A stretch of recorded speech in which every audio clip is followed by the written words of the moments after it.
fíjense, hay dos formas de entender la vanguardia, ¿no? La vanguardia es un término militar, no nos lo olvidemos, ¿no? Es el origen.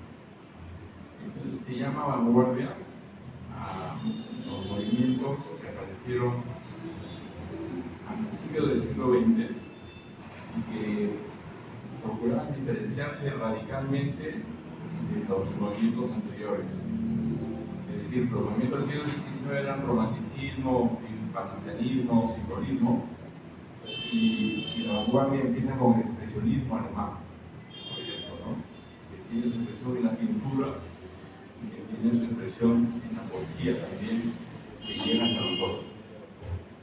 Pero hay otra forma de entender vanguardia, y que es el que está delante siempre, que de alguna manera es innovador. En ese sentido, Leonardo da Vinci fue un artista de vanguardia, y Miguel Ángel están a la vanguardia, renuevan totalmente y de alguna manera tocan una pizca determinada. Eso mismo se puede decir de la poesía de Vallejo, de toda la poesía. Se puede decir de la poesía de los Heraldos Negros, que está a la vanguardia en su momento, y algunos de sus poemas parecen escritos hoy día, de Heraldos Negros, como el poema Los Heraldos Negros, por ejemplo, como el poema Espergesia, etc. Lo mismo se puede decir de Trilce.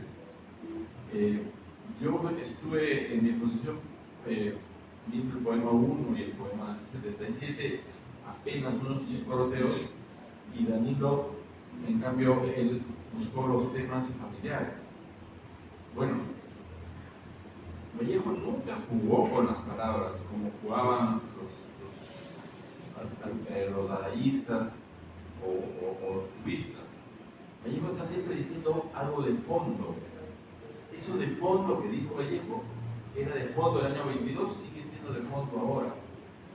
Por ejemplo, el poema 3, ¿cierto? Las personas mayores a qué hora volverán, ¿no? El miedo de los niños, la circunstancia de sentirse siempre preferido, los mayores siempre delanteros. Eso nos pasa todos los días. Los niños piensan, cuando yo alcance la edad de mi tío, alcance la edad de mi padre, que los padres ya no estarán. Esa paradoja está ahí en el poema 3, ¿cierto? En el poema 18, por ejemplo, es el poema O las cuatro paredes de la cárcel, ¿cierto? Hay por ahí, que inevitablemente da el mismo número, hay una alusión a la historia del Perú, a Tupac Amaru, en el quinto verso, nadie lo ha dicho, pero ahí está, clarísimo. Ahora que lo acabo de decir, ustedes van a ver, pero este es Tupac Amaru.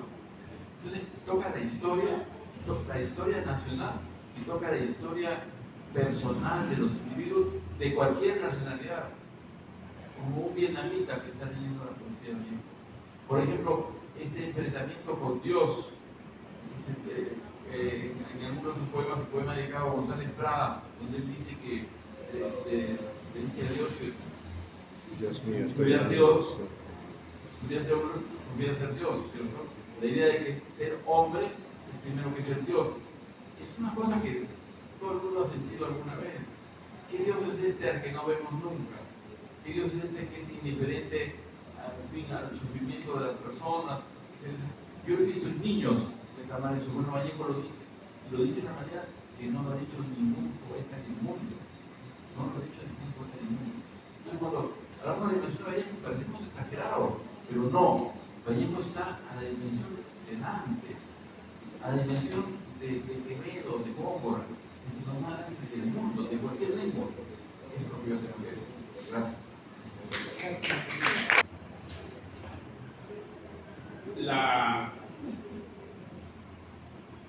La proeza mayor del libro Trilce, como César Vallejo lo explicita en la carta que le dirija a Tenor Orrego, que solo asomándose a esos bordes espeluznantes, en donde pudo quedar yerta mi pobre ánima viva, se dice, pero era la única manera de obtener su libertad creadora, que de alguna manera nosotros palpamos, lo sentimos y lo asumimos, porque ante la pregunta tan concreta de Jaime, ¿qué le puede a un joven o qué le podemos decir a un joven respecto a Trilce acerca de su valor, de ser libres? Y César Vallejo con Trilce liberó a la poesía, porque cuando nosotros decimos poesía de vanguardia, es poesía que deja los cánones tradicionales de la rima, de la métrica, y es una poesía en donde lo que importa es el ritmo, el compás, ese andar, esos pasos profundos. Y respecto a pasos, ahora que iniciamos mañana un congreso internacional de Georgette, dedicado a Georgette, que lo va a inaugurar Marcos Martos mañana a las 5 de la tarde. Es increíble cómo en el poemario Máscara de Cal de Georgette lo que más se sienten son los pasos de César Vallejo y lo que más ella alude, lo que más dice.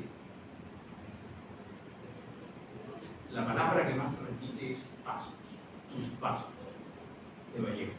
Pero yo creo que leer a Trilce nos enseña a que nosotros le perdamos miedo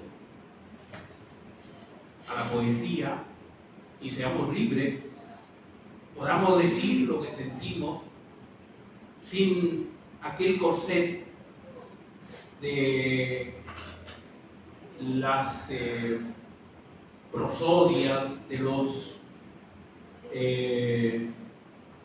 cánones. Y les digo esto porque yo dirijo un programa semanal los días sábados en que dedicamos un espacio a la décima Spinetta. Y todos los cultivadores de la décima dicen de que es la poesía perfecta. Además porque se hace desde hace siglos, tal y como lo dejó estipulado Spinetta. Y ellos sienten, al hacer la décima, de que hacen la poesía perfecta, porque calza totalmente. Pues Trilce es lo opuesto a seguir esos cánones. Y entonces, para cualquier lector y para cualquier joven poeta, leer a Trilce es sentir que puede ser libre únicamente adquiriendo el ritmo, el compás, la cadencia que nunca lo perdió César Vallejo, y a lo cual alude diciendo: solo Dios sabe a qué bordes me he asomado, donde pudo quedar cierta mi pobre ánima viva y donde el ritmo del poema pudo perderse. Era consciente de que lo que había tenido que conservar al final era el ritmo del poema. Pero entrando ya a la historia de Trilce, creo que a un joven le puede quedar lo que en la concepción, en la escritura de Trilce hay de heroico. Trilce fue escrito en una celda oscura, maloliente, húmeda, donde no había una silla, no había una mesa. Es un libro que seguramente César Vallejo lo escribió oralmente, en su mente, donde no tenía papel, donde no tenía lapicero. Y en esas circunstancias, él escribió un libro que transformó completamente la poesía y hasta la lengua española. Ingresamos en un viaje de Capulí a la celda y es estremecedor. Se nos llenaron los ojos de lágrimas y hasta de sollozos, porque Por una rendija de esa celda se puede ver la cúpula de la iglesia de San Francisco, en la calle Pizarro, Francisco Pizarro, a 2 cuadras de la Plaza de Armas de Trujillo. Ahí estaba, y todavía están, las ruinas de la cárcel y la celda donde estuvo recluido César Vallejo. Conocer entonces la proeza de lo que significa haber escrito Trilce en esas circunstancias, y sabiendo que su vida estaba condenada porque se le acusaba de 4 crímenes gravísimos, homicidio. Cuando a mí me llega una papeleta de, pues, la SUNAT, no duermo. A él se lo había acusado de homicidio, de incendio, de asonada, que era el crimen más. Asonada era terrorismo, era delito contra el Estado, porque se destruyeron las oficinas de correos y telégrafos, y de haber sublevado a la población.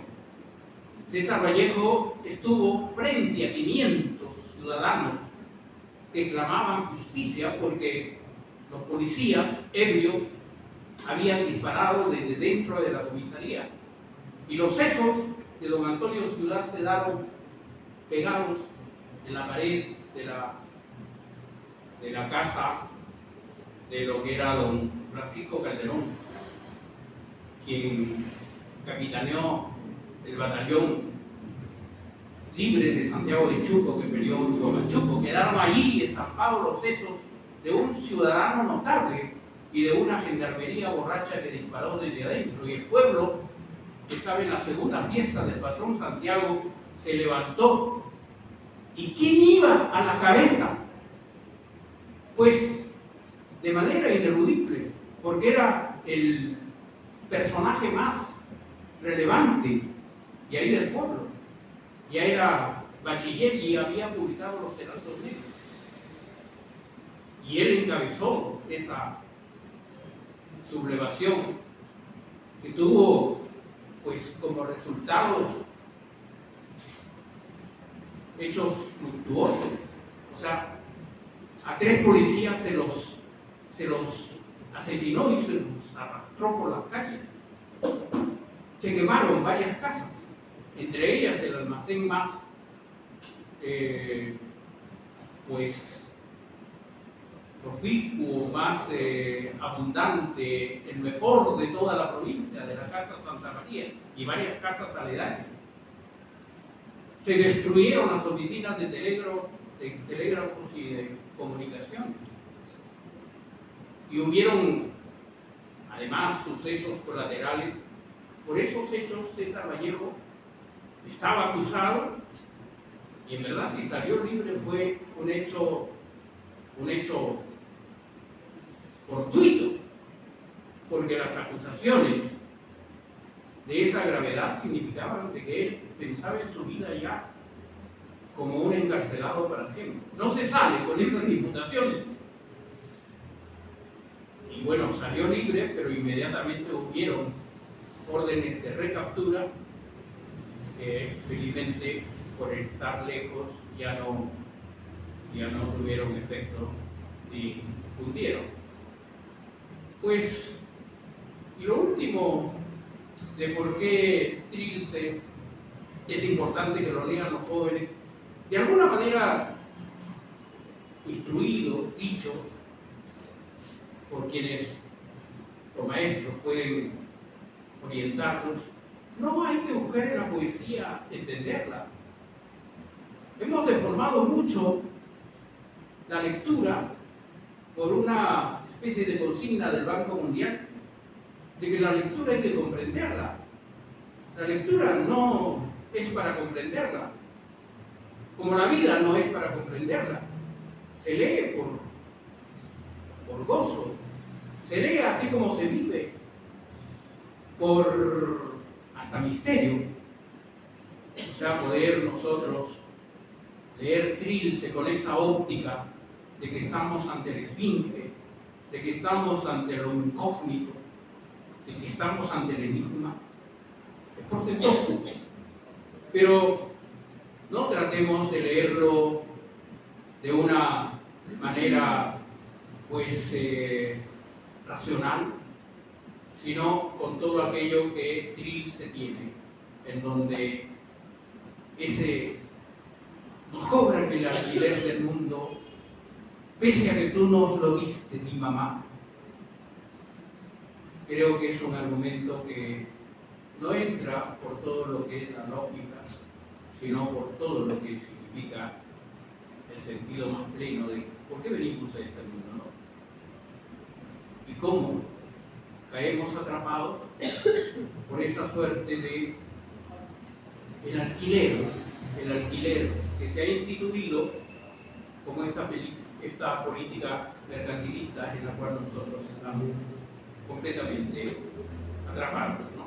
Gracias. El